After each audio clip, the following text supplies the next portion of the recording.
김철중의 이름 낳는다. 오늘은 심장을 수배했습니다. 심장에 대해서 사실대로 얘기해줄 삼성서울병원 심장외과 조양현 교수 모셨습니다. 반갑습니다. 네, 반갑습니다. 지금 정 교수인가요? 네, 네. 정 교수라도 계속 조 교수예요. 맞습니다. 성이 좋아요. 네, 정년 퇴임할 때도 조 교수. 네. 그렇죠. 정씨로 바꿔요. 그럴 수는 없고요. 자, 심장외과는 뭐 하는 데죠? 흉부외과랑 같은 거예요? 흉부외과의 이제 분과로서 네. 심장과 혈관을 수술로서 치료하는 그런 분야입니다.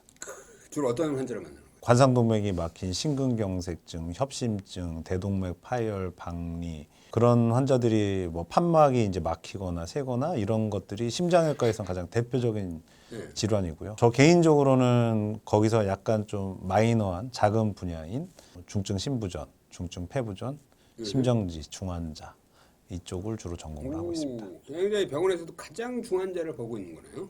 맞습니다. 그러면 심장 부전을 내과적 처치가 아니라 외과적 처치로 살려내는, 개선하는 네. 그런 분야를 한다고 보면 되겠네요. 맞습니다. 우리 조양희 교수는. 그 중에 가장 큰 무기가 뭐예요? 가장 큰 무기가 이제 두 가지인데 외과적인 무기는 에크모, 또 하나는 인공심장. 인공심장. 자, 그럼 먼저 에크모 먼저 얘기해 봅시다. 에크모. 옛날에 메르스 사태 겪으면서 에크모 얘기를 많이 들었어요. 코로나 때도 에크모가 굉장히 그 관심을 끌었죠. 그래서 많이 국민적으로 학습이 됐어요. 에크모. 이게 사실은 영어죠? 영어? 네. 뭐의 약자죠? 엑스트라 콜포리얼 멤브레인 옥시제네이션. 그러니까 앞 글자만 딴 거죠. 그래서 네, 맞습니다. ECMO. 맞습니다. 체외 순환을 이용해서 혈액을 인공적으로 산소화시킨다는 개념입니다. 일단 어떻게 하는지부터 알아봅시다. 어떻게 하는 거예요, 도대체? 가장 흔하게는 이제 대퇴부에 있는 네, 대퇴 동맥, 정맥, 네.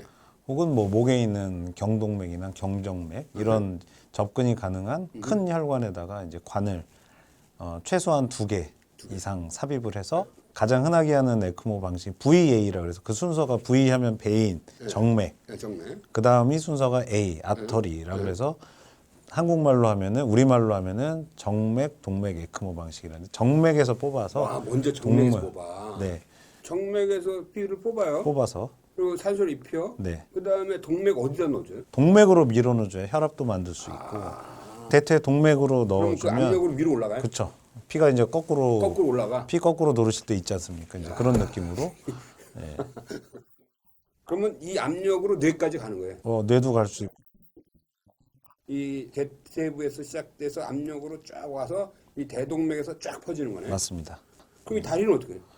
두꺼운 뭐 저 엄지 손가락이나 이런 손가락 굵기 굵은 관이기 때문에 어느 정도는 막히죠. 완전히 막힐 수도 있고 좁아질 수도 그럼 있고. 딱 요 다리는 그럼 이제 나물나라. 허혈이 와서 썩거나 예, 그럴 수가 있죠. 그럴 이제 수는 뭐 그것들을 방지해주기 위해서 뭐 대퇴 동맥에다가 따로 이제 관을 넣어서 따로 간을 넣어서. 예, 관을 하나 끌어와가지고 산소화된 혈액을 이제 넣어주기도 하고. 요 다리는 약간 희생이 되는 거네. 조금. 그렇죠. 그렇지만 이제 죽으면 안 되기 때문에 다리를 이제 살 수 있을 정도의 이제 혈액을 공급해주는 주고. 방법을 가장 흔하게 씁니다. 일단은 여기 심장 박동 자체가 약해지고 부전 상태니까 네네. 여기서 그 저항을 이겨내기는 쉽겠네. 거의 여기서 거꾸로 흘러 내려오는 거는 별로 없겠어. 네. 좋은 말씀인데 결국은 심장 약하든 강하든 심장이 쏘는 혈액의 압력과 에크모가 쏘는 혈액의 압력의 충돌할 거 아니에요. 그렇죠. 네. 우리 꼭 이제 삼각지에서 흙탕물과 맑은 물이 만나는 뭐 그런 사진 같은 것처럼 두 개가 이제 만나는 지점이 우리 몸의 대동맥 안에 어딘가에 존재하게 그러겠죠. 됩니다. 그래서 보통 혈압이 120이라면 약 200에 300까지 싹 올려서 확 주는 거다. 그죠? 맞습니다. 그럼 그 피가 거꾸로 심장까지도 들어가요? 심장 판막이 특히 정상이 아니거나 그러면 심장까지 들어가고 그러기 때문에 VA 에크모, 정맥, 동맥 에크모는 어떤 때는 우리 몸을 위해 좋지만 심장은 그것을 싫어할 수도 있다. 그러네. 네, 나한테까지 밀고 들어오면 안 그래도 힘들어 죽겠는데 천장이 무너져가지고 막 물이 새면은 자기 네, 판막이 좀 이렇게 막아줘야 되는데 판막이 안 좋거나 거꾸로 판막이 밀려 나가니까 그 판막 부전도 오겠네. 맞습니다. 부전이 심해질 수가 있어요. 그러니까, 이야, 그럼에도 일단 살아야 되니까. 네, 그러니까 일단 뇌로 피를 보내야 되니까. 맞습니다. 그러니까 세게 쏴주는 거네. 네. 이야, 이거 되게 신기하네. 그리고 어떻게 살리죠? 그 다음에? 심장이 일단 정지하면은 일을 안 하니까 산소가 필요 없습니다. 그러니까 그 정지하는 행위 자체가 심장을 보호하는 행위고요.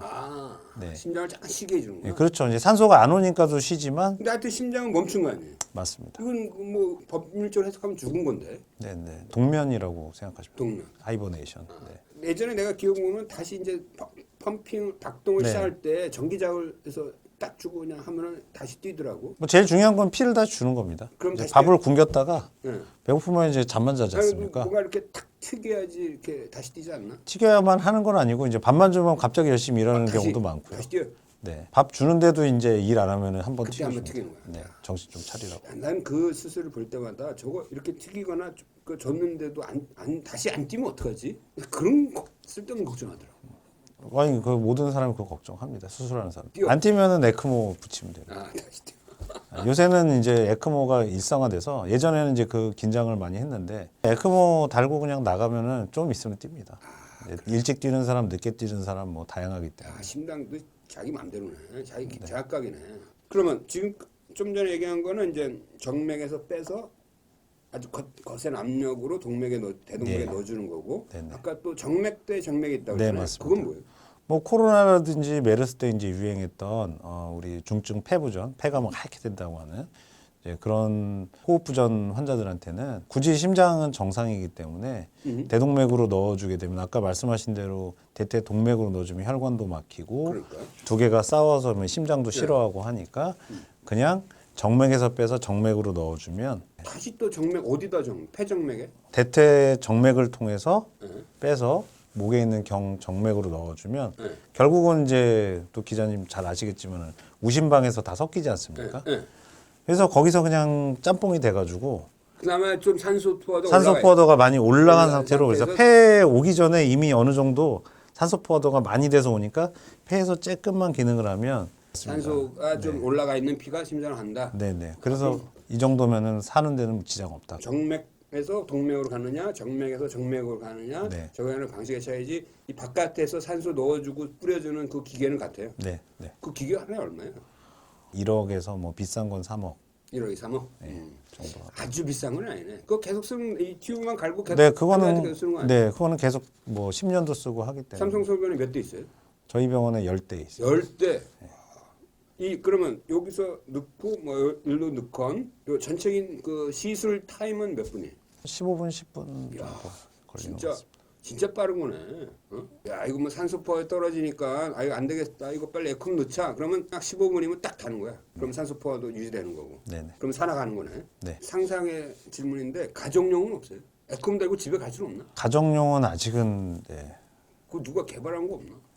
어, 근데 그 정도 중환자면은 집에 가서 케어는 안 되겠네. 이게 이제 산소를 많이 사용하니까 집에서 인공호흡기 다시는 분들도 있잖아요. 네. 산소를 계속 켜놔야 되기 때문에 산소통 같은 걸 뭐 큰 거 좀 갖다 놓고 하면은 뭐 못할 건 그냥 뭐 없겠죠. 못할 건 없겠지만 뭐 굳이 그런 중환자를 집에 보내지는 않겠어. 위험하고 또 위험하니까. 예.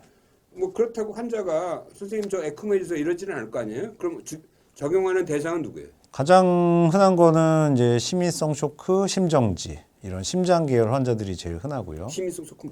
심장 기능이 너무 나빠서 이제 우리 소위 쇼크, 막 혈압이 떨어지고 이런, 그러니까 심정지 전 단계와 같은 그런 환자들이 제일 많고 우리나라에서는 그다음에 또 하나가 이제 코로나 19나 이런 때 많이 보였던 이런 중증 폐부전, 폐가 폐가 하얗게. 완전히 망가진 감염으로 망가진 상태. 네. 그게 제일 흔하고요. 네네. 다발성 장기 손상이라든지 이런 경우도 쓰나요?